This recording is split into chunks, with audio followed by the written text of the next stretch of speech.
Hey Sarah, what's the Starling equation? The Starling equation is in fact a biological equation, first written by Ernest Starling, a British physiologist in the 1800s. But before we get into the equation itself, there are a few concepts we must understand.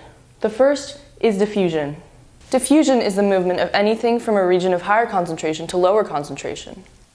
When I drop some food coloring into this water, instead of the dye staying in one spot, it spreads out or diffuses throughout the water so that eventually the whole glass changes color.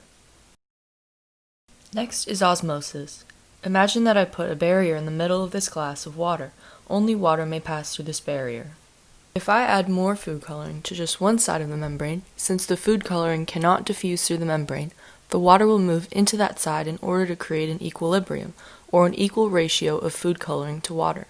Here are the variables that make up the equation. The variable P subscript C represents capillary hydrostatic pressure, which is pressure from the blood within the capillary, while P subscript I represents interstitial hydrostatic pressure, pressure from the interstitial fluid outside of the capillary. Oncotic pressure goes back to the concept of osmosis, which we covered previously. Inside our blood, there are not only blood cells, but also proteins and other molecules that displace the water molecules. Oncotic pressure is the form of osmotic pressure exerted by those proteins. The variable pi subscript P is the oncotic pressure exerted by the proteins of the blood plasma inside the capillary, and pi subscript G is the oncotic pressure exerted by the proteins and other molecules in the interstitial fluid. L subscript P represents the hydraulic conductivity of the membrane, which simply describes how easily fluid can move through the pore spaces of the capillary membrane.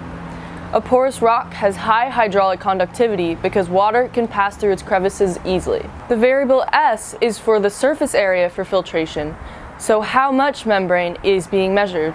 And the variable sigma is the reflection coefficient, which asks how easily proteins can pass through our membrane. All these variables together make up the right-hand side of the Starling equation. On the left-hand side, we have the final variable J subscript V, which is the filtration volume per second. So the whole equation can be seen here. The filtration volume per second is the hydraulic conductivity of the membrane multiplied by the surface area for filtration multiplied by the net driving force. This whole equation accounts for how well your blood vessel filters materials through its walls.